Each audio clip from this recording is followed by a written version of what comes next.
तो अभी जैसे हमने वर्क एनर्जी थ्योरम की हमने, that work done by all forces is equal to change in kinetic energy. इसका यूज देखो हम यहाँ पे भी कर सकते हैं। जैसे हम काइनेमेटिक्स में पढ़ते थे भी कि अगर हम किसी बॉडी को वेलोसिटी यू से फेंके ऊपर की तरफ,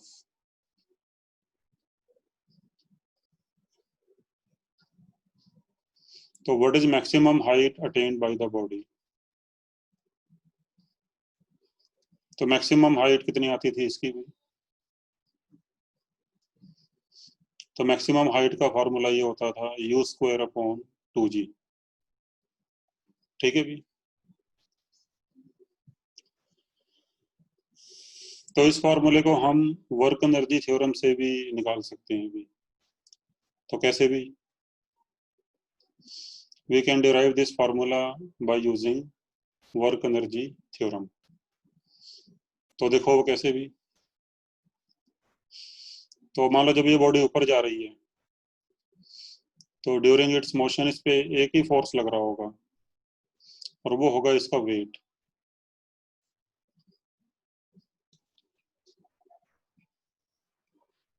तो इस पे एक ही फोर्स लग रहा होगा, इसका वेट होगा नीचे की तरफ। तो कितना वर्क करेगा भी ये mg फोर्स कितना वर्क करेगा इस पे। ये पॉइंट ए मान लो, ये बी मान लो। तो apply work energy theorem, work done by all forces equal to final K minus initial K. तो यहाँ पर तो एक ही फोर्स है भी mg, तो भी कितना वर्क करेगा mg फोर्स ए से बी जाने में। तो फोर्स mg है जो नीचे लग रहा है और डिस्प्लेसमेंट इसका h ऊपर की तरफ है भी। तो फिर इसका वर्क हो जाएगा mg इंटू एच, बट ये वर्क आएगा नेगेटिव क्योंकि फोर्स और डिस्प्लेसमेंट ये दोनों अपोजिट डायरेक्शन में है। ठीक है। तो इसका वर्क आ जाएगा minus mg h। And final के जीरो है क्योंकि वेलोसिटी जीरो है। एंड इनिशियल के is half m u square.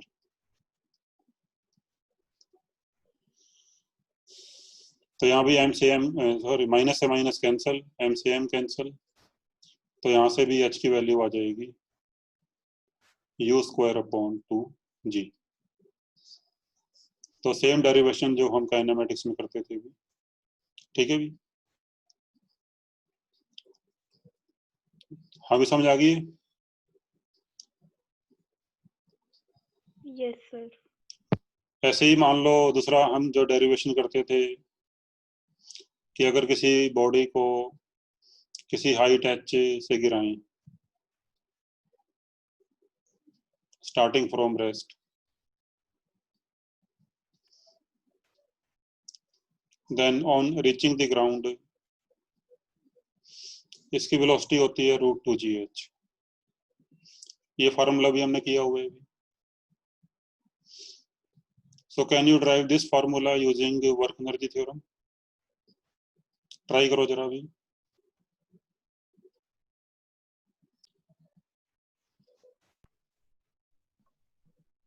Sir इसमें पहले जो वर्क ऑल होगा, work done all the forces, वो mgh की इक्वल आ जाएगा क्योंकि डिस्प्लेसमेंट भी उसी डायरेक्शन में हो रही है और जो हमारा mgh है वो भी नीचे ही लग रहा है। हाँ, फोर्स mg नीचे लग रहा है अब और डिस्प्लेसमेंट भी इसका नीचे ही हो रहा है। तो फिर जो work done by all forces है वो mgh हो जाएगा। तो W ऑल हो जाएगा mgh। जो हमारी काइनेटिक एनर्जी इनिशियल है वो 0 है क्योंकि हमारा u 0 है। हाँ, ये इनिशियल पॉइंट है, अब ये फाइनल पॉइंट है नीचे वाला। तो फिर फाइनल के ही हाफ mv स्क्वायर होगी और इनिशियल 0 होगी। तो यहाँ से m से m कैंसिल हो गया। तो यहाँ से सॉल्व करके v आ जाएगा √2gh। ठीक, ऐसे करा भी। हाँ जी सर। ठीक है। अच्छा, अभी इसके अलावा जैसे हम फ्रिक्शन में जो हमने क्वेश्चन करे थे, हमने ये वाला क्वेश्चन करा था कि भाई जैसे एक ब्लॉक है जो ग्राउंड पे रखा हुआ है और यहाँ फ्रिक्शन कोफिशिएंट म्यू है मान लो, और हमने इसे कोई स्पीड यू दे के छोड़ दिया, तो इसमें हमने बताना था कि मान लो कितना डिस्टेंस पे जाके रुकेगा ये। तो ये हमने कैसे किया था भी, ये मान लो फाइनली वो यहाँ पे आके रुकता है, तो यहाँ पे इसकी वेलोसिटी 0 हो जाएगी। तो find the distance travelled before stopping. तो वहां पे हमने ऐसे किया था भी कि भी इस पे फ्रिक्शन फोर्स लग जाएगा पीछे म्यू एम जी, तो फिर पीछे एक्सेलरेशन आएगी, कितनी एक्सेलरेशन आएगी, force upon mass, that is mu g, और फिर इक्वेशन लगा दी v square minus u square equal to 2as।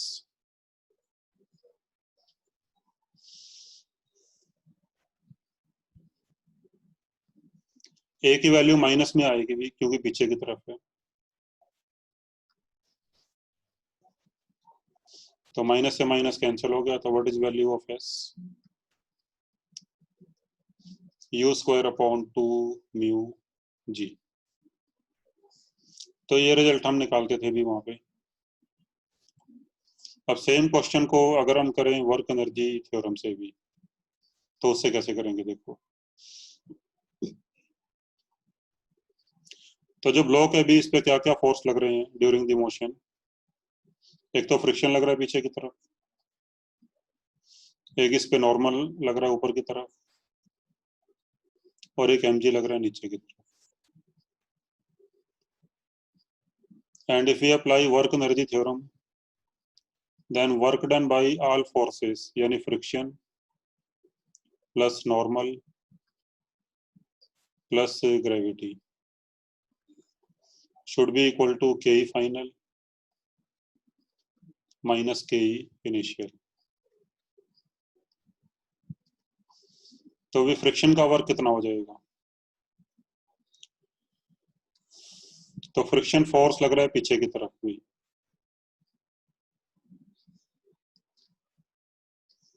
और डिस्प्लेसमेंट एस हुआ है आगे की तरफ, तो दोनों अपोजिट हैं भी, तो कितना वर्क आएगा फ्रिक्शन का, तो फ्रिक्शन का वर्क आ जाएगा mu M G into S, और नेगेटिव आएगा यानी फोर्स इंटू डिस्प्लेसमेंट, और दोनों अपोजिट डायरेक्शन में है तो नेगेटिव आ जाएगा। इसके बाद भी जो नॉर्मल फोर्स है इसका वर्क 0 हो जाएगा। इसका वर्क 0 क्यों होगा भी,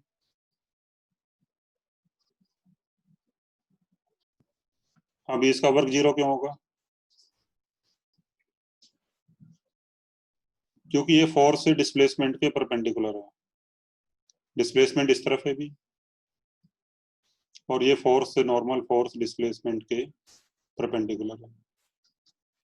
तो जब फोर्स से डिस्प्लेसमेंट के परपेंडिकुलर होता है तो उसका वर्क क्या होता है भी, उसका वर्क 0 होता है। ठीक है, और ऐसे जो एम जी फोर्स है भी, ये भी डिस्प्लेसमेंट के परपेंडिकुलर है, तो फिर इसका भी वर्क 0 हो जाएगा। And K final is 0 and K initial is half M U square. तो माइनस से माइनस कैंसल, एम से एम कैंसल, तो यहां से भी एस की वैल्यू आ जाएगी U square upon 2 mu ji.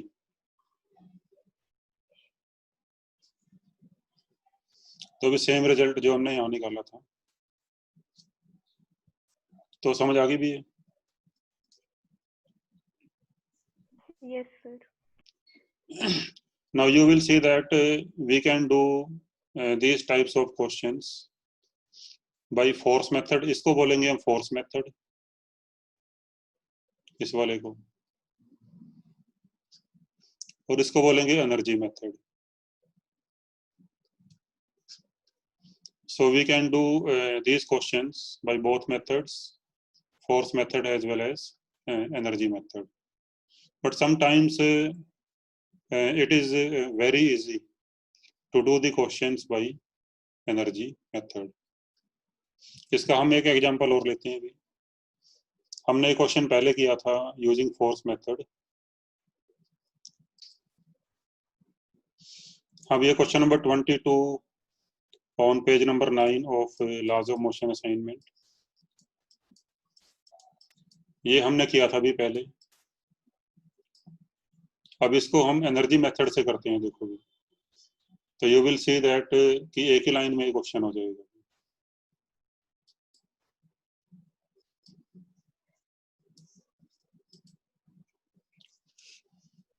A body starts sliding down an inclined plane. ये क्वेश्चन था भी ऐसे कि ये कोई इंक्लाइंड प्लेन है.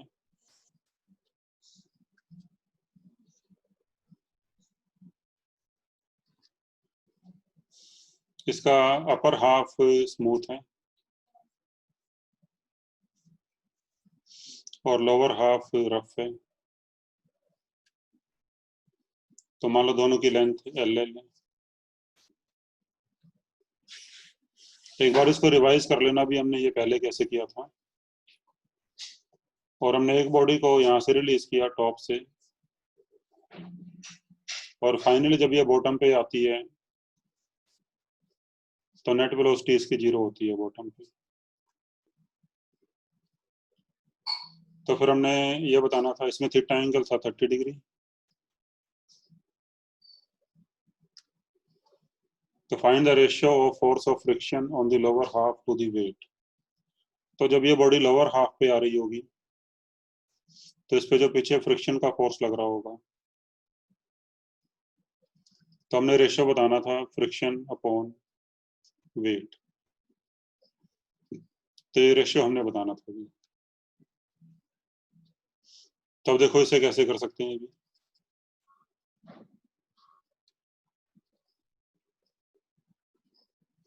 तो अगर हम शुरू से लेकर आखिर तक यानी ए से लेकर सी तक अगर हम वर्क एनर्जी थ्योरम लगा दें from A to C, work done by all forces equal to change in के.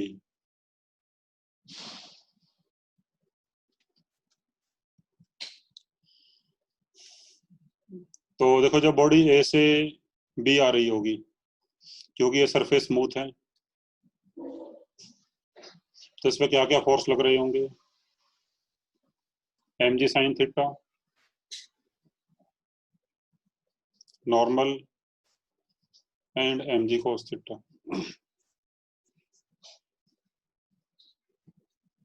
और डिस्प्लेसमेंट इस तरफ हो रहा है.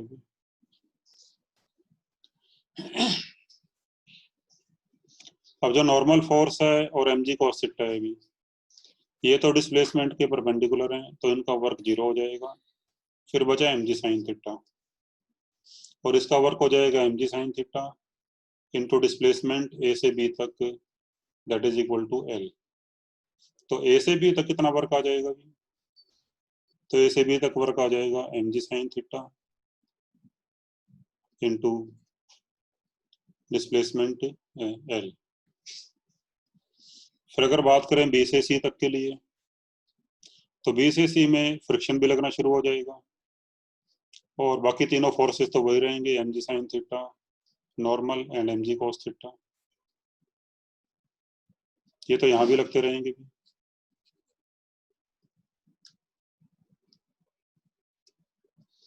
तो भी अगेन नॉर्मल फोर्स और mg cos थीटा का तो वर्क 0 हो जाएगा और mg sin थीटा का वर्क होएगा बी से लेकर सी तक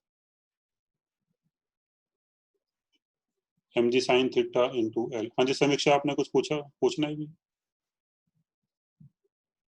हेलो. वो गलती से हैंड रेज हो ओके गया था. Okay okay no okay. तो बी से सी तक mg sin थीटा का वर्क कितना हो जाएगा भी. mg sin theta into L और फ्रिक्शन का वर्क होएगा F K into L. But जो फ्रिक्शन है वो डिस्प्लेसमेंट के अपोजिट है, डिस्प्लेसमेंट नीचे हो रहा है अभी, तो कितना आएगा इसका work, minus F K into L. अब ये बात समझाई भी आपको? देखो ए से बी में तो वर्क आएगा केवल एम जी साइन थीटा का, कितना आ जाएगा, M G sine theta into L. और फिर बी से सी में वर्क दोनों का आएगा, एम जी साइन थीटा का भी आएगा और फ्रिक्शन का भी आएगा। तो एम जी साइन थीटा का आ जाएगा work M G sine theta into L B से सी में, और फ्रिक्शन का हो जाएगा minus F K into L. ये माइनस क्यों हुआ अभी, क्योंकि फ्रिक्शन डिस्प्लेसमेंट के अपोजिट डायरेक्शन में है, इक्वल टू चेंज इन के ई, और चेंज इन के ई जीरो हो जाएगा क्योंकि फाइनल के ई भी जीरो है, इनिशियल के ई भी जीरो है, तो ये जीरो के बराबर आ जाएगा। अब यहाँ से सॉल्व करके आप निकाल सकते हो रिजल्ट भी, एल तो कट जाएगा, यहाँ से एफ के आ जाएगा 2 mg साइन थीटा, तो एफ के अपॉन एम जी हो जाएगा भी 2 साइन थीटा, और साइन 30 1/2 हो जाएगा, थीटा इज 30 डिग्री, तो फिर 1 आ जाएगा आंसर। अभी समझाइए आपको question.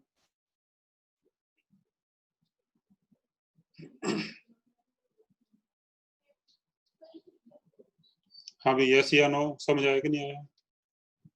Yes sir. Yes sir. तो ऐसे और भी काफी क्वेश्चन है भी इसमें जो हम एनर्जी मेथड से कर सकते हैं, जैसे कि ये वाला क्वेश्चन है, वो सैंड वाला क्वेश्चन था ना भी, ये स्टोन वाला क्वेश्चन नंबर 7,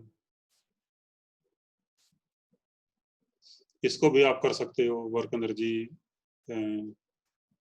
यूज करके, ठीक है भी। तो ऐसे काफी क्वेश्चन है जो हम दोनों मेथड से कर सकते हैं।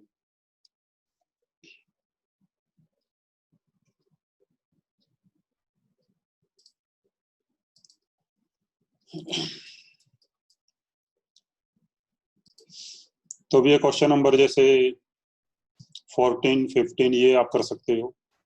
15 जो अभी हमने किया बिल्कुल वैसा ही है, फर्स्ट 1 मीटर उसका स्मूथ है प्लेन का, नेक्स्ट 2 मीटर रफ है, तो ये बिल्कुल इसी तरीके से हो जाएगा, ठीक है।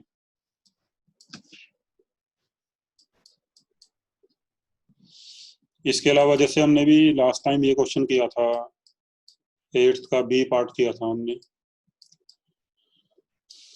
इसको भी कर सकते हैं हम वर्क एनर्जी थ्योरम से, देखो कैसे।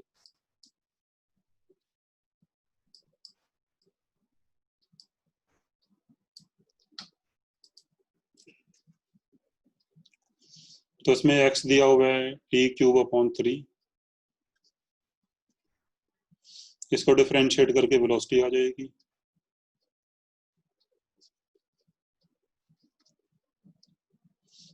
तो वेलोसिटी आएगी 3t²/3, दैट इज t²।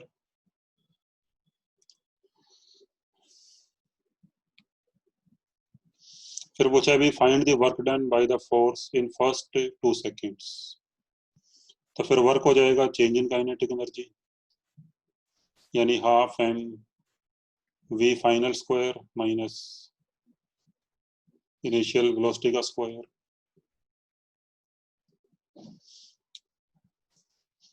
तो और वेलोसिटी हम यहाँ से निकाल सकते हैं, जैसे अगर टी को 0 पुट कर दो, हमने फर्स्ट 2 सेकंड में बताना है, यानी 0 से 2 सेकंड के बीच कितना वर्क हुआ। तो अगर टी को 0 पुट कर दोगे तो इनिशियल वेलोसिटी आ जाएगी, कितनी आएगी भी इनिशियल वेलोसिटी, टी को 0 पुट करेंगे तो 0 हो जाएगी, फिर टी को 2 सेकंड पुट कर देंगे इसमें तो फाइनल वेलोसिटी आ जाएगी, तो कितनी आएगी फाइनल वेलोसिटी, टी का स्क्वायर यानी 2 का स्क्वायर, ये 4 हो जाएगी। अब यहाँ पे पुट कर दोगे बस।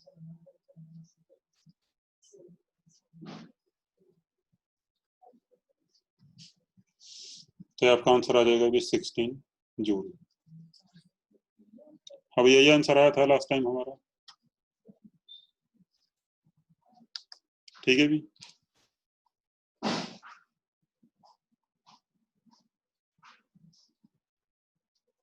हाँ जी, समझ आ गई भी। Yes sir. इसके बाद भी नेक्स्ट पॉइंट है law of conservation of energy.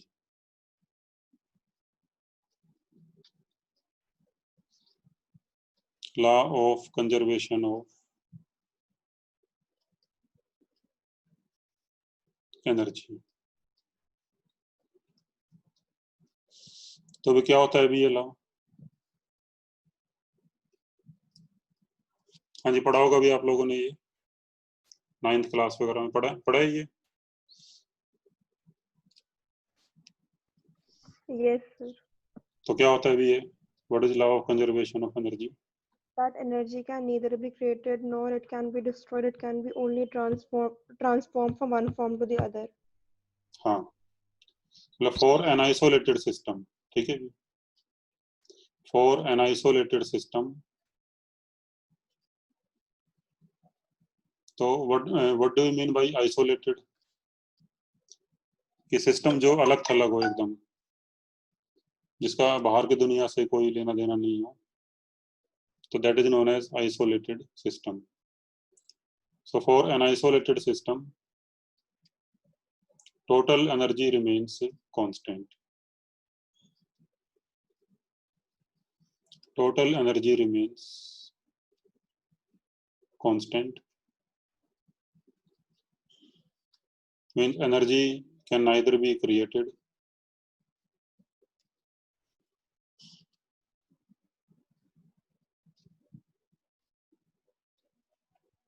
nor destroyed.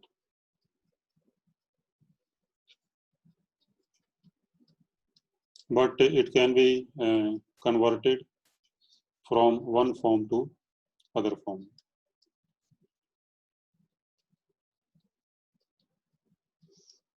But it can be converted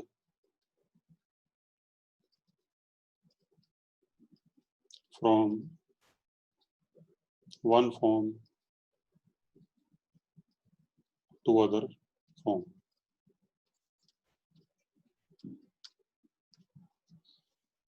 तो अभी कोई एग्जांपल जिसमें एनर्जी का कन्वर्जन होता हो एक फॉर्म से दूसरे फॉर्म में?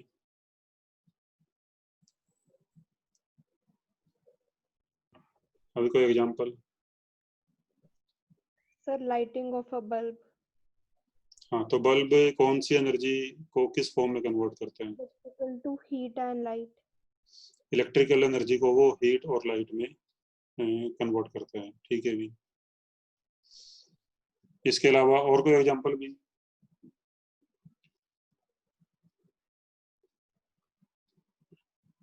जैसे फैन हो गया अभी, फैन, तो फैन क्या करता है अभी? Electrical to wind energy. Electrical to wind को, विंड बेसिकली मैकेनिकल एनर्जी होती है विंड, हाँ जी सर। तो इलेक्ट्रिकल को कन्वर्ट करता है ये मैकेनिकल एनर्जी में, ठीक है। तो और इस तरह से काफी एग्जांपल है भी। जैसे हम किसी बॉडी को जब ऊपर फेंकते हैं,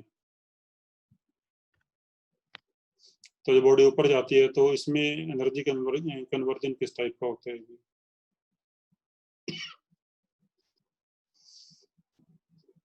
तो बॉडी जब ऊपर जाती है तो इसकी वेलोसिटी कम होती जाती है, यानी काइनेटिक एनर्जी इसकी डिक्रीज होती जाती है। तो वेयर दैट काइनेटिक एनर्जी गोस,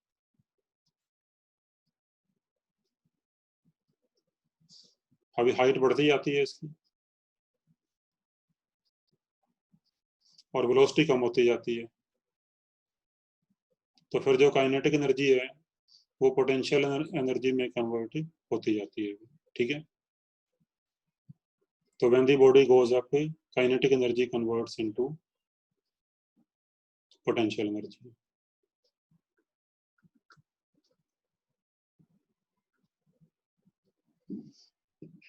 और जब बॉडी वापस नीचे आएगी, जब वापस नीचे आएगी then again potential energy converts into kinetic energy. ठीक है।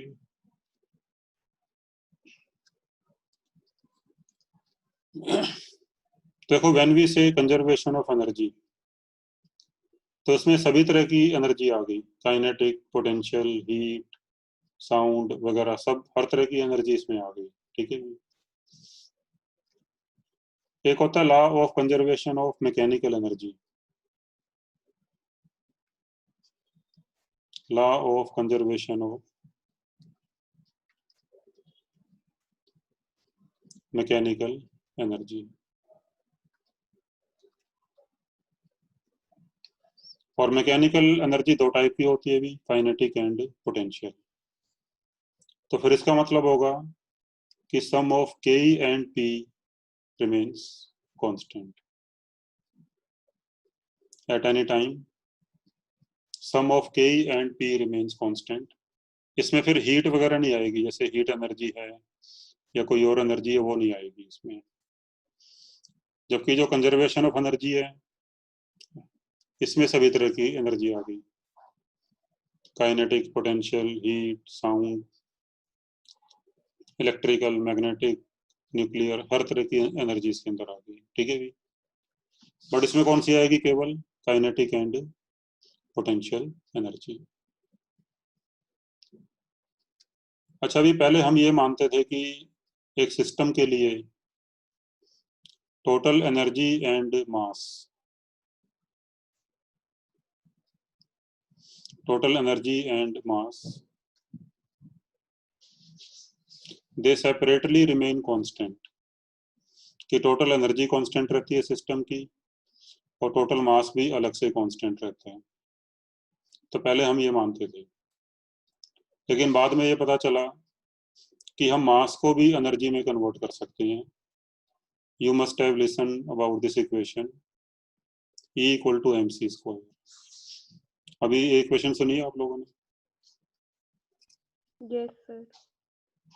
C है यहाँ पे velocity of light.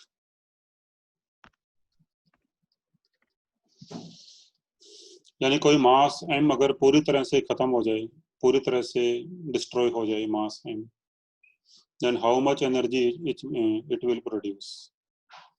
So that energy will be equal to mc square. तो आइंस्टाइन ने ये इक्वेशन दी थी भी।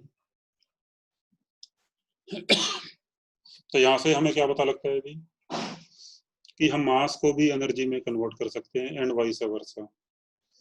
यानी मास को एनर्जी में और एनर्जी को मास में भी कन्वर्ट कर सकते हैं भी।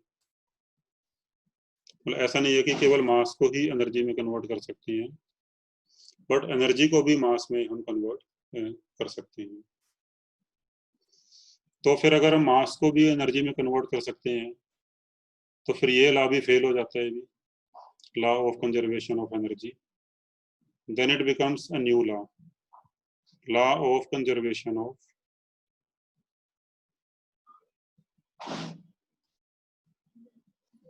मास एनर्जी। यानी total sum of mass and energy, यानी मास को भी अगर हम एक एनर्जी का फॉर्म मान लें, तो total sum of mass and energy of system remains constant. तो उसे क्या बोलेंगे भी? Law of conservation of mass and energy. अब ये बात समझाइए आपको भी।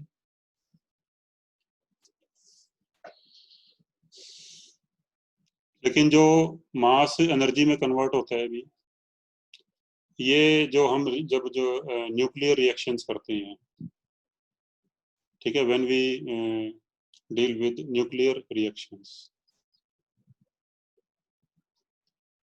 तो वहां पे जाकर के इसकी थोड़ी इंपॉर्टेंस होती है इस इक्वेशन की। Otherwise in other situations we can assume mass to be constant separately and energy to be constant separately, and we can use law of conservation of energy. तो अभी हम जो भी स्टडी करेंगे उसमें फिर इस इक्वेशन को कंसिडर नहीं करेंगे कि मास को भी एनर्जी में कन्वर्ट कर सकते हैं। अब यहाँ तक समझ आ गया आपको भी? Yes sir. ठीक है। तो when we study about high energy physics, high energy particle physics, तो वहां पे जाके जो ये इक्वेशन है E इक्वल टू mc², तो वहां पे जाके ये थोड़ी मीनिंगफुल होती है, but at present chapter we will not consider this. फिर इसका एक एग्जांपल आपने किया होगा भी कि अगर हम किसी बॉडी को किसी हाइट से गिराएं तो prove that it's total energy यानी सम of K and P remains constant. ये आपने किया होगा भी, ये क्वेश्चन लिख लो जरा भी। A body is released from height h.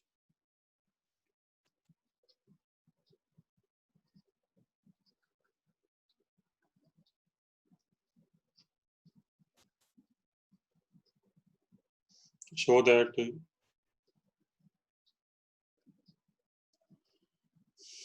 its total energy यानी के प्लस पी का सम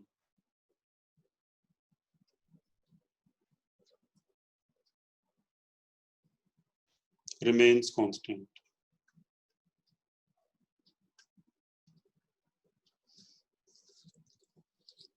तो ये एग्जांपल आपने किया होगा भी, अपने 9th क्लास में किया होगा एग्जांपल, अगर याद हो आपको।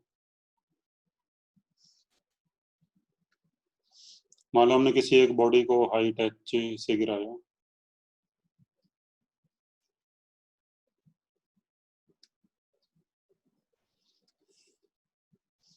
तो भी गिराते समय इसकी वेलोसिटी 0 होगी।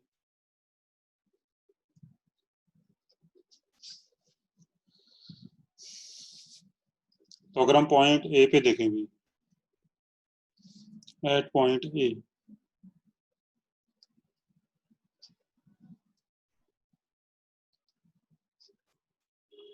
What is its kinetic energy,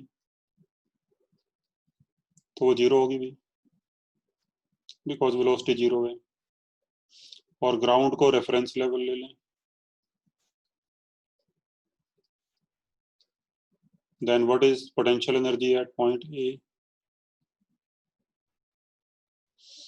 तो हाइट h पे है बॉडी, मास m ले लो बॉडी का, तो हाइट h पे है तो पोटेंशियल एनर्जी हो जाएगी mgh। What is total energy, that is के प्लस पी।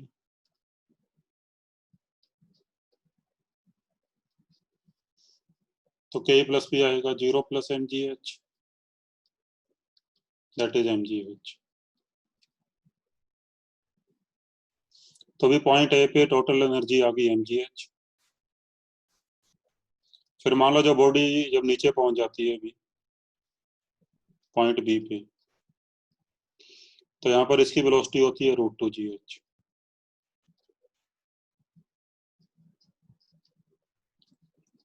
तो भी पॉइंट ए पे काइनेटिक एनर्जी 0 है और पोटेंशियल एनर्जी मैक्सिमम है, यानी सारी एनर्जी यहाँ पे जो है वो पोटेंशियल एनर्जी की फॉर्म में है।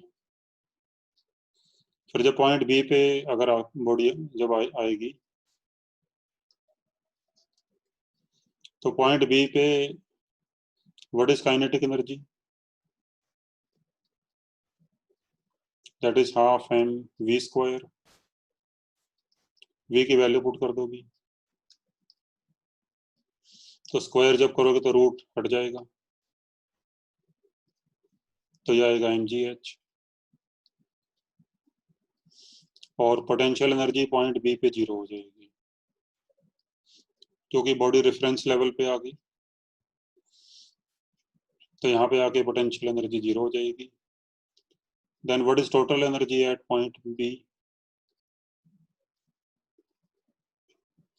के plus P, that is mgh plus 0। तो फिर ये भी mgh के बराबर आएगी।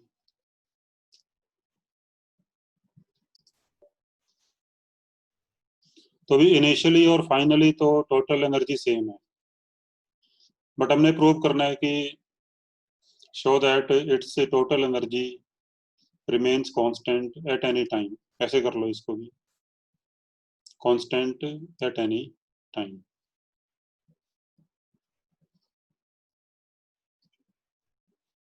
यानी बीच में भी किसी टाइम पे इसकी टोटल एनर्जी जो है वो कांस्टेंट रहेगी, तो ये हमें प्रूव करना है। तो अब ऐसा करते हैं, अभी हम बीच में कोई पॉइंट ले लेते हैं, से हाइट एक्स पे।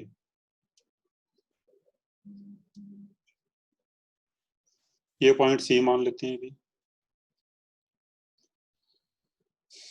और पॉइंट सी पे let us find kinetic energy and potential energy, और फिर दोनों का सम देखते हैं कितना होगा अभी।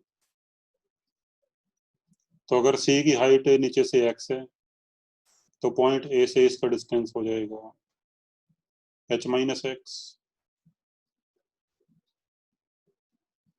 और मान लो जब बॉडी पॉइंट सी पे पहुंचती है, तो यहाँ पे इसकी वेलोसिटी है v1,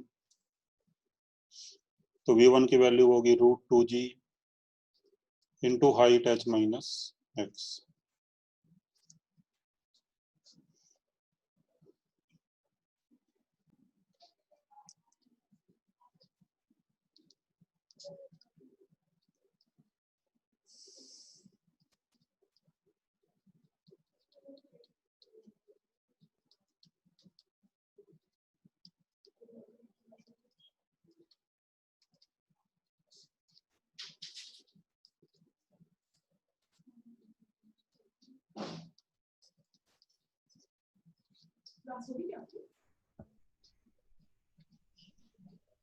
सर mgh की इक्वल आ गया।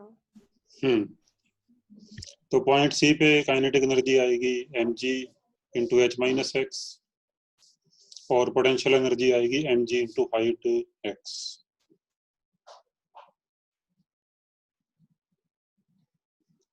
और फिर टोटल एनर्जी इन दोनों का सम हो जाएगी, दैट इज के प्लस पी।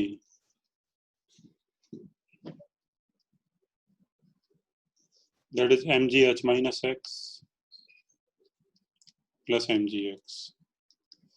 तो भी mg x कैंसिल हो जाएगा, तो क्या हो जाएगा ये mg h। तो टोटल एनर्जी हमेशा कितनी रहती है अभी mg h, चाहे बॉडी पॉइंट ए पर हो, चाहे बी पे हो, चाहे कहीं बीच में हो। तो at every point total energy of the body remains constant. तो ये इसका प्रूफ हो गया अभी। अभी समझ आ गई सभी को ये? Yes sir.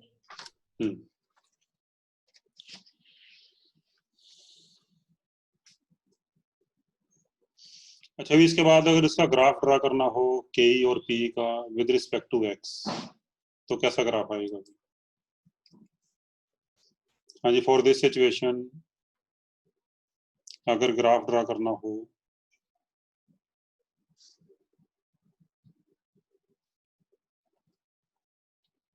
Kinetic energy versus x and potential energy versus x, तो ग्राफ कैसा आएगा?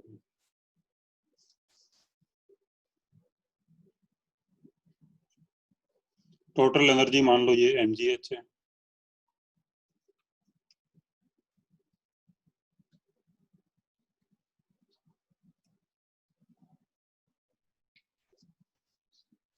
तो टोटल एनर्जी तो हमेशा कांस्टेंट ही रहती है, इक्वल टू mgh। तो टोटल एनर्जी का ग्राफ तो ये वाला आ जाएगा, इट ऑलवेज रिमेन्स सेम।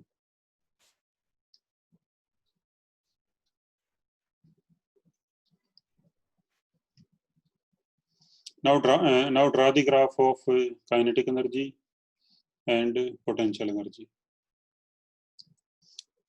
उसका ग्राफ बताओ भी कैसे आएगा?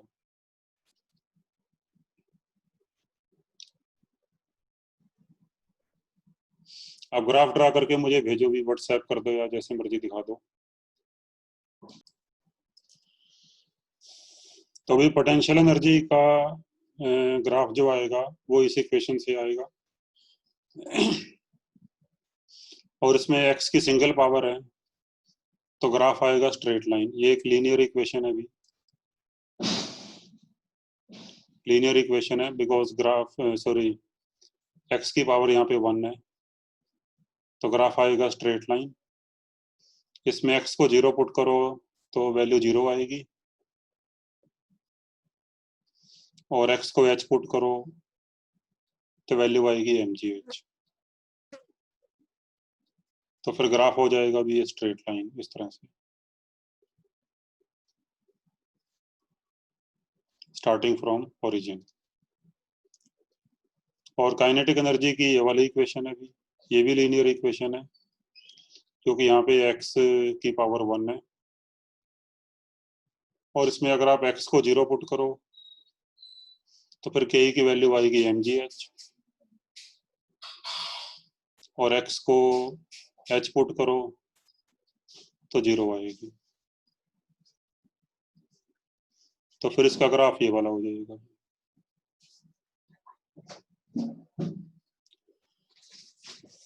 So this is graph for PE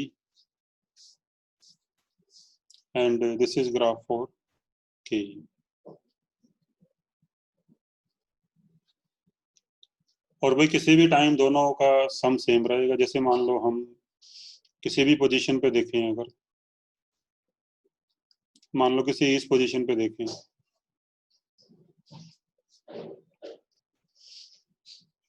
तो इस पोजीशन पे इतनी है पोटेंशियल एनर्जी और इतनी है काइनेटिक एनर्जी। अगर दोनों का सम कर दो तो ये टोटल एनर्जी आ जाएगी। ठीक है भी, अभी ये समझाई बात आपको भी कि किसी भी टाइम दोनों का सम हमेशा सेम रहेगा, that is equal to total energy.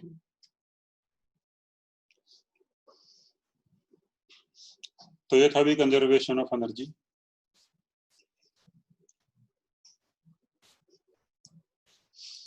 तो भी अब आप इसके ये क्वेश्चंस ट्राई कर सकते हो। ये स्टार्टिंग से लेके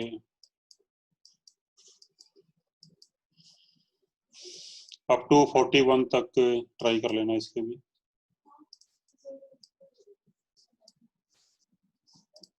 ठीक है भी, 41 ट्राई करने के लिए आपको हिंट दे रखा है ये, area of F X graph is equal to work done and work done is equal to change in kinetic energy. तो एक बार इसको ट्राई कर लेना भी, इस क्वेश्चन को।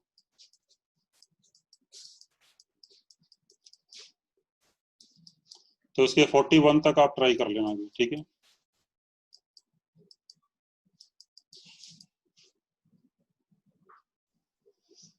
तो भी अब नेक्स्ट पॉइंट है conservative and non conservative forces.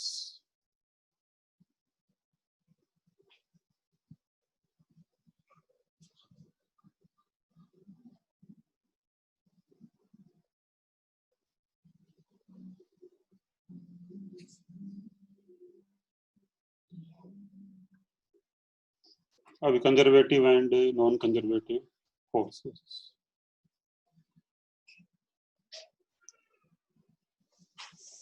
तो अभी कंजर्वेटिव फोर्स क्या होता है ये देखो।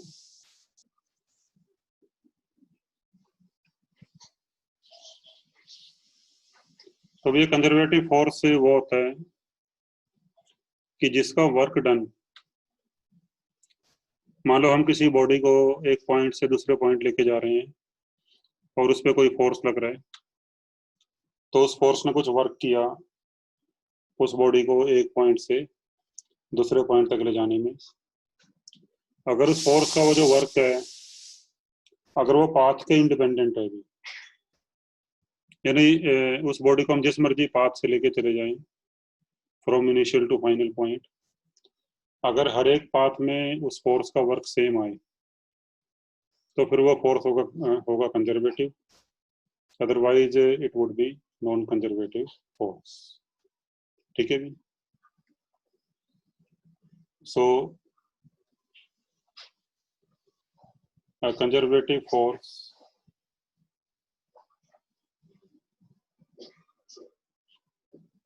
is that force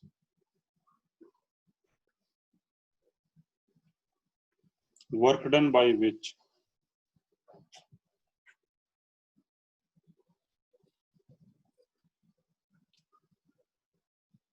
does not depend upon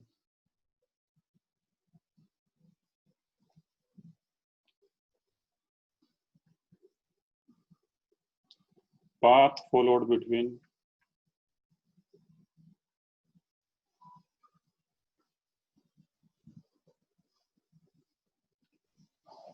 initial and final positions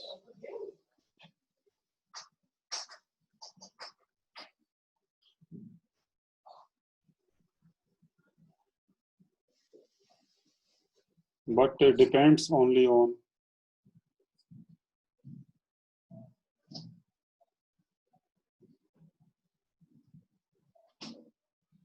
the locations of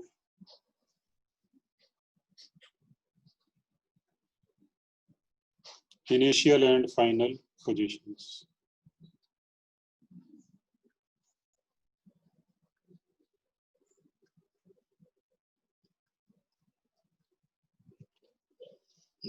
ठीक है, जैसे मान लो हम किसी बॉडी को मान लो हम पॉइंट ए से पॉइंट बी लेके जाएं, तो we can take the body from A to B by so many paths. इसको हम सीधे भी लेके जा सकते हैं या ऐसे घुमा के भी ले जा सकते हैं इसको।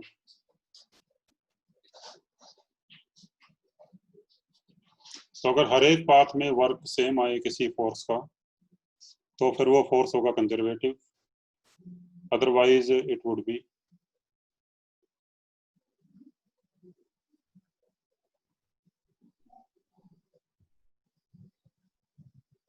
Non conservative force.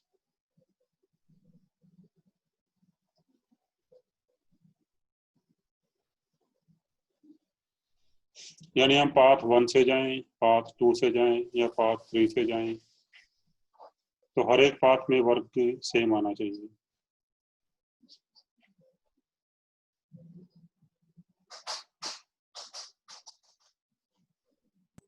सर आपकी वॉइस बहुत कट के आ रही है। अच्छा, हाँ मैं कह रहा हूँ कि आप सुन रहे हैं भी ठीक?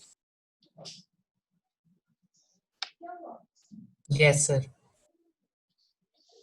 कि हम बॉडी को किसी भी पाथ से लेके जाएं फ्रॉम ए टू बी, अगर हर एक पाथ में फोर्स का वर्क सेम आ रहा है, तो फिर वो फोर्स होगा कंजर्वेटिव, अदरवाइज नॉन कंजर्वेटिव। समझ आ गई नहीं? Yes sir.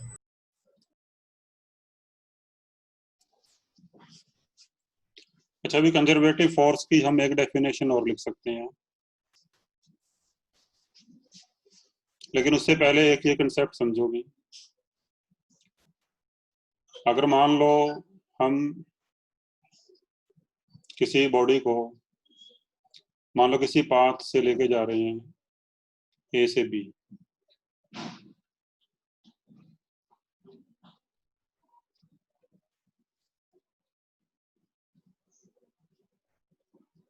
ए से बी लेके जा रहे हैं किसी बॉडी को, तो हमने इसका जो वर्क निकाला था जैसे पिछले क्लास में, कैसे निकाला था कि मान लो किसी टाइम बॉडी यहाँ पे है, इस पे कोई फोर्स एफ लग रहा है, फिर कोई स्मॉल डिस्प्लेसमेंट डीएस हुआ, एंगल थीटा है दोनों के बीच, तो इससे स्मॉल डिस्प्लेसमेंट के लिए वर्क आएगा F D S cos theta, और इसको इंटीग्रेट कर देंगे ए से बी तक, तो ये वर्क आ जाएगा ए से बी तक, अगर हम ए से बी जा रहे हैं तो। लेकिन अगर मान लो इसी पाथ से हम वापस आए बी से ए, अब बी से ए वापस आए इस पाथ से हम, and eight any time again हम यहाँ पे हैं, और फिर थोड़ा डिस्प्लेसमेंट हुआ डीएस इस तरफ, अब डीएस इस तरफ होगा भी,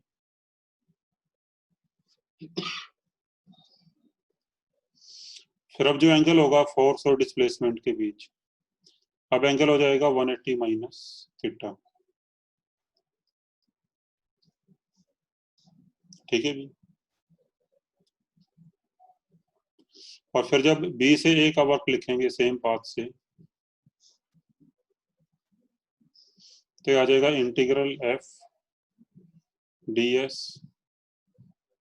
कोस 180 माइनस थीटा, क्योंकि अब फोर्स और डिस्प्लेसमेंट के बीच का जो एंगल है वो 180 माइनस थीटा हो गया,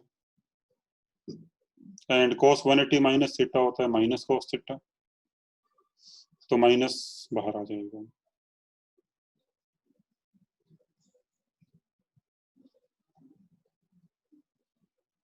और ये इसके इक्वल है भी, माइनस को छोड़ के ये डब्ल्यू ए बी के इक्वल है।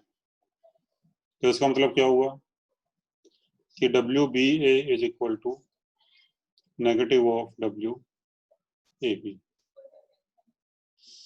यानी अगर हम सेम पाथ से वापस आए तो सेम फोर्स उतना ही नेगेटिव वर्क करेगा भी। अब ये बात समझाइए आपको भी।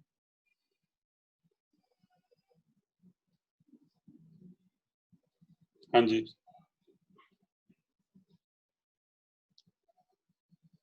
ठीक है। मान लो हम किसी पाथ से जा रहे हैं और किसी फोर्स ने कुछ वर्क किया, फिर अगर उसी पाथ से वापस आए, then same force will do equal and negative work,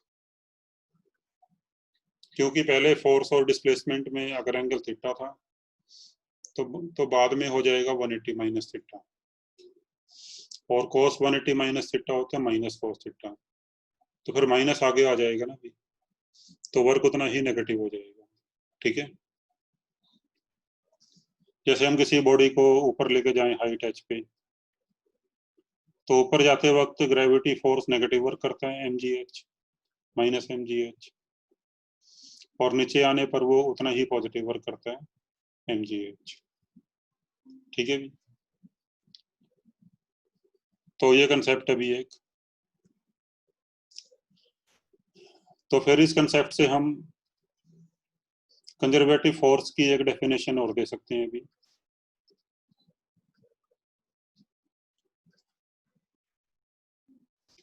तो अभी कंजर्वेटिव फोर्स हम इस तरह से भी डिफाइन कर सकते हैं कि कंजर्वेटिव फोर्स, इसके ऊपर लिख लो another definition of conservative force.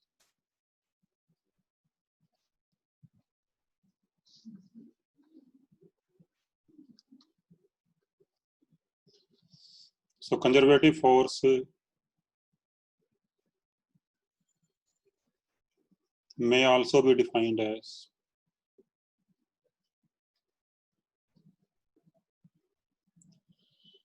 that force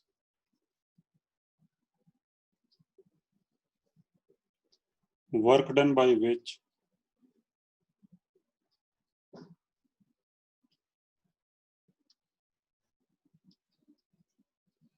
is zero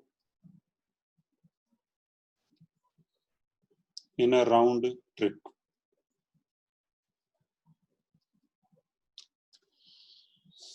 यानी कि अगर हम मान लो एक पॉइंट से स्टार्ट होके और एक राउंड ट्रिप करते हुए वापस उसी पॉइंट पे आए, मान लो पहले हम ए से बी जाएं किसी पाथ 1 से, फिर वापस बी से ए आए किसी और पाथ 2 से, तो टोटल वर्क हो जाएगा फोर्स का, किसी फोर्स का WA1B, ए से बी जाने का, और बी से ए आने का WB2A। So this is total work done. और अगर ये टोटल वर्क 0 आ जाए तो फोर्स कंजर्वेटिव होगा, अदरवाइज फोर्स नॉन कंजर्वेटिव होगा। ठीक है भी। अब इसको कैसे प्रूव करोगे?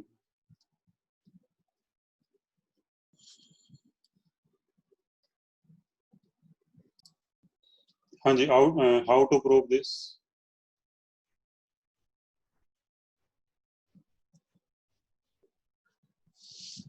देखो, अगर ये कंजर्वेटिव फोर्स है भी, तो according to our previous definition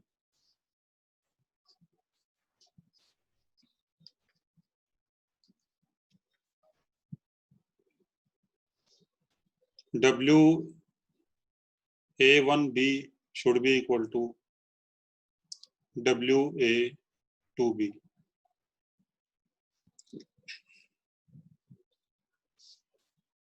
एक मिनट भी।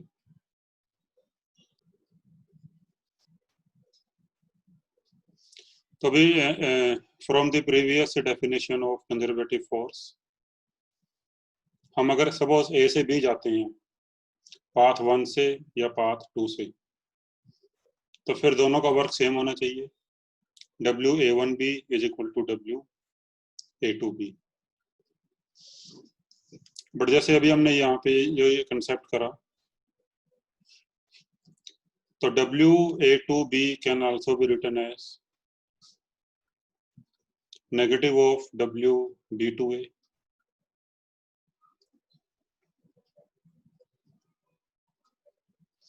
तो अगर आप WA2B को रख दो नेगेटिव ऑफ WB2A यहाँ पे, और फिर इसको इस तरफ ले आओ, तो क्या आ जाएगा भाई? WA1B plus WB2A equal to 0। और यही हमने प्रूव करना था, तो हेंस प्रूव्ड। ठीक है भी।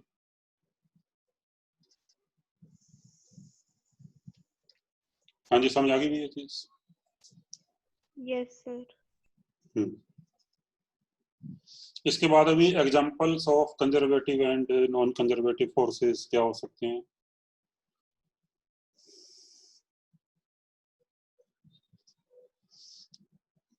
तो भी एग्जांपल, जैसे मान लो कोई फोर्स अगर कांस्टेंट है हमेशा, तो वो कंजर्वेटिव ही होगा।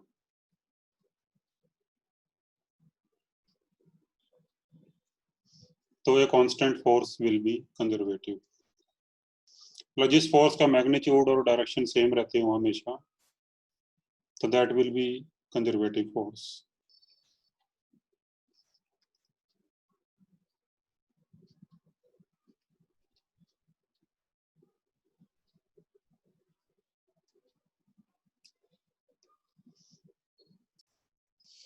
और एग्जांपल इसका हो सकता है भी कंजर्वेटिव का, जैसे ग्रेविटेशनल फोर्स mg, वेट, ये कांस्टेंट है भी फोर्स। वैसे भी ग्रेविटेशनल फोर्सेस कंजर्वेटिव होते हैं। ये तो चलो वेट है, बट अदरवाइज जो ग्रेविटेशनल फोर्स का फार्मूला क्या होता है भी? Gm1m2/r², यानी the force between two masses. तो ये कंजर्वेटिव होता है भी। या इलेक्ट्रोस्टैटिक फोर्स होते हैं, जैसे भी कूलम्ब्स लॉ पढ़ा होगा आपने। क्या होता है कूलम्ब्स लॉ? दो चार्जेस के बीच फोर्स K(Q1Q2)/r²। तो इलेक्ट्रोस्टैटिक फोर्सेस भी कंजर्वेटिव होते हैं, ग्रेविटेशनल फोर्सेस भी कंजर्वेटिव होते हैं। और mg, ये भी एक ग्रेविटेशनल फोर्स है, तो mg force is also conservative. अभी हम प्रूव करेंगे इसको कि mg फोर्स कैसे कंजर्वेटिव है।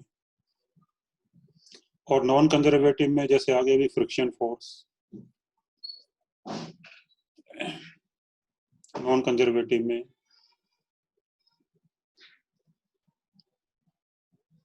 Friction force. एग्जांपल जैसे भी मान लो, अगर हम किसी बॉडी को पहले पॉइंट ए से बी लेके जाएं, तो जब ए से बी लेके जा रहे होंगे तो फ्रिक्शन पीछे लग रहा होगा और डिस्प्लेसमेंट आगे हो रहा है।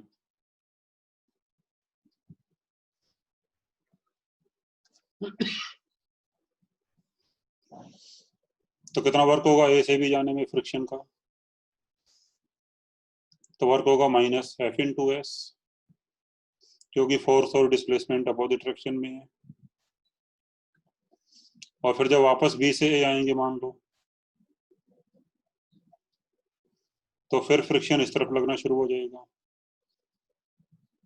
तो बी से ए में जाने जब जाएंगे, तो again displacement and friction they will be in opposite direction. तो बी से ए जाने में भी वर्क नेगेटिव आएगा फ्रिक्शन का। And what is total work in the round trip? A से बी प्लस बी से ए, कितना वर्क हो गया अभी? तो टोटल वर्क दोनों का सम हो जाएगा, कितना आएगा? -2fs, यानी जीरो नहीं आया ना अभी। अगर जीरो आ जाता फिर तो कंजर्वेटिव हो जाता, but this is not zero, so friction is a non-conservative force। अब ये बात समझाइए आपको भी, यस सर। क्योंकि फ्रिक्शन ने डायरेक्शन बदल ली ना भी अपनी। जैसे ही हमने डायरेक्शन ऑफ मोशन चेंज करी तो फ्रिक्शन ने भी डायरेक्शन बदल ली। तो ये कांस्टेंट नहीं रहा ना, फोर्स भी डायरेक्शन बदल गई अगर, तो फोर्स फिर थ्रू आउट कांस्टेंट नहीं रहा, ठीक है। तो इस करके जो फ्रिक्शन है that is non conservative force. अब नेक्स्ट पॉइंट अभी हमने प्रूव करना है कि जो mg फोर्स है, prove that gravitational force is conservative force. ये स्कूल एग्जाम में आता है भी क्वेश्चन। अब तक हमने जो भी थ्योरी करी है इसकी भी वो स्कूल एग्जाम के लिए ही करी है, ठीक है। नाउ अगला पॉइंट है भी prove that gravitational force is a conservative force.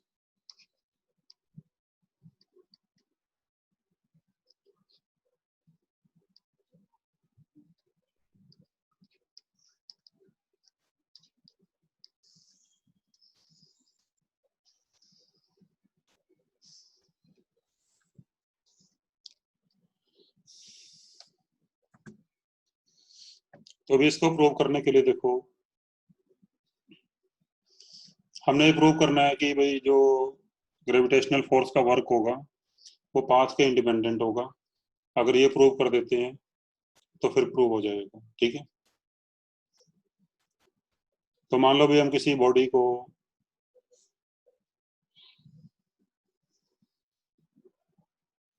किसी हाइट h पे ले जाते हैं, a से b तक,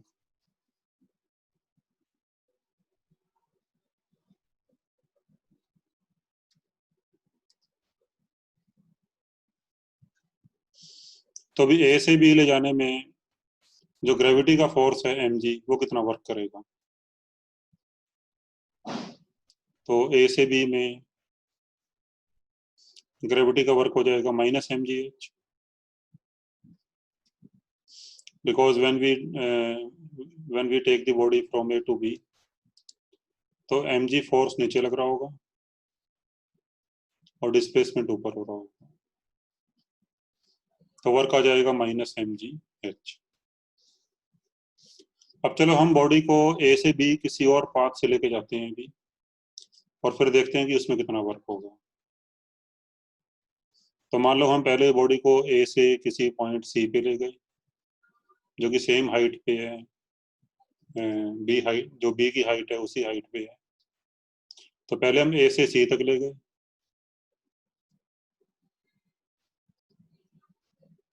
और फिर सी से बी तक ले गए। तो इस प्रोसेस में देखते हैं कितना वर्क होगा, यानी डब्ल्यू ए से सी प्लस डब्ल्यू सी से बी। तो ये वर्क देखते हैं भी कितना होगा।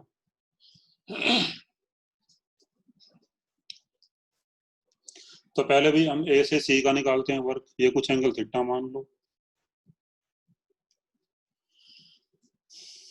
तो फिर ये भी थीटा हो जाएगा, और ए से सी का डिस्टेंस एल मान लो, तो ट्रायंगल ए बी सी से साइन थीटा होगा h/l।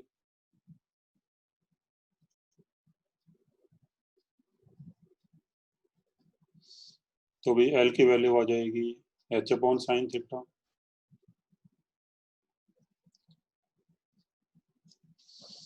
और फिर ए से सी में कितना वर्क आएगा, मान लो किसी टाइम बॉडी यहाँ पे पहुंची है, इसका वेट mg नीचे लग रहा होगा, डिस्प्लेसमेंट एल इस तरफ है, what is angle between them, कितना एंगल है अभी दोनों के बीच में? तो ये एंगल आएगा 90 प्लस थीटा, क्योंकि ये एंगल थीटा है तो ये एंगल होगा 90 माइनस थीटा, तो फ्री हो जाएगा 90 प्लस थीटा, बिकॉज दोनों का सम 180 होना चाहिए। तो फिर भी ए से सी जाने में वर्क हो जाएगा, तो वर्क का फार्मूला होता है भी एफ एस कोस थीटा। तो फोर्स यहाँ पे एम जी, डिस्प्लेसमेंट एल के इक्वल कोस थीटा, और थीटा होता है भी फोर्स और डिस्प्लेसमेंट के बीच का एंगल, वो एंगल यहाँ पे है 90 प्लस थीटा।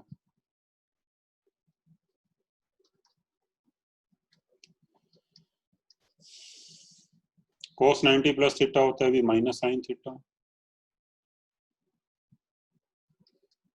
और साइन थीटा की वैल्यू है एच अपॉन एल।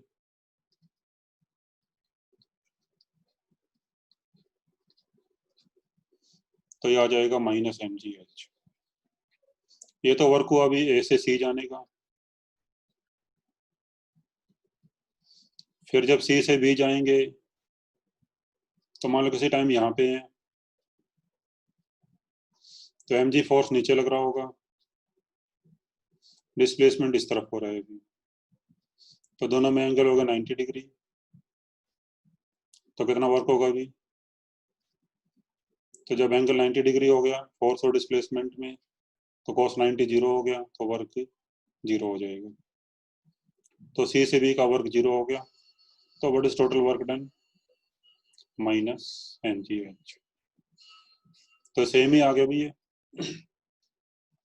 जो ए से बी डायरेक्ट वर्क हुआ था ए से बी जाने में, डायरेक्ट जाने में, वही वर्क अगर हम किसी और पॉइंट से होके बी तक जाएं तो सेम वर्क कर रहा है B, minus M G H.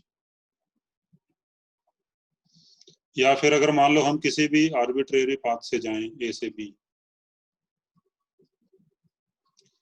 तो वहां भी प्रूव कर सकते हैं कि फिर भी total work minus M G h ही आएगा।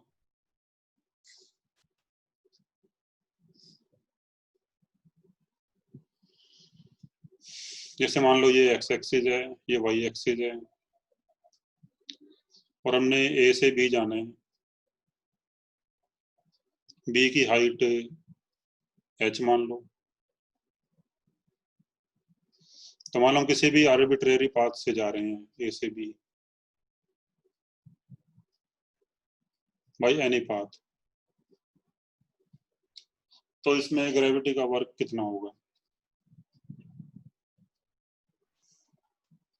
तो इसको निकालने के लिए मान लो किसी टाइम हम यहाँ पे पहुंचे, तो यहाँ पे फोर्स नीचे लग रहा होगा एम जी,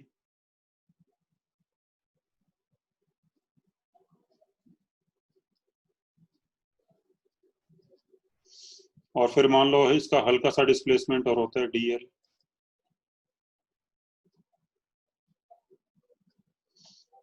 अगर पॉइंट ए के कोऑर्डिनेट से 0,0 है तो बी के हो जाएंगे 0,h।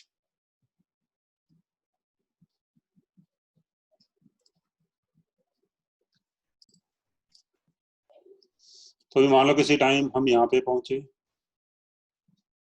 और वेट एम जी नीचे लग रहा है, और फिर इसका हल्का सा डिस्प्लेसमेंट और होता है डी एल। तो डी एल के दो कंपोनेंट कर लो भी, मान लो इस तरफ डी एक्स और इस तरफ डी वाई।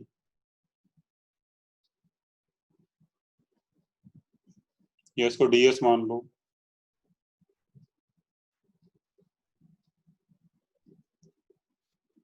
फिर भी वर्क का फार्मूला होता है integral F dot D S, ये फार्मूला होता है भी।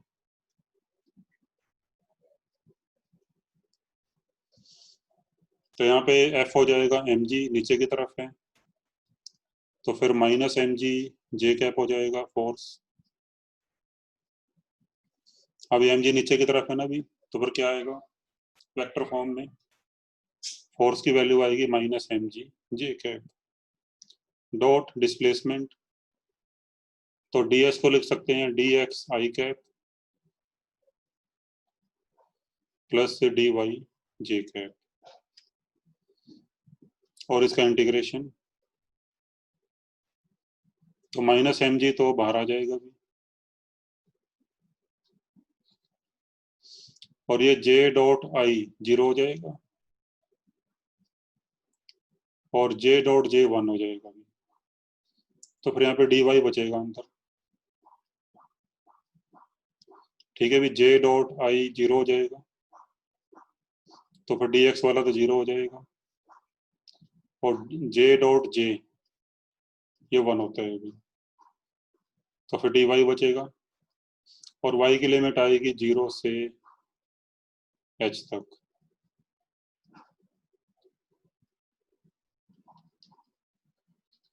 तो dy का इंटीग्रेशन y होगा, फिर लिमिट डाल दोगे तो क्या आ जाएगा भी आंसर, माइनस mg h। अभी समझ आ गई है? तो देखो यहाँ पे भी कितना वर्क आया, यहाँ पे भी वर्क आया माइनस mg h।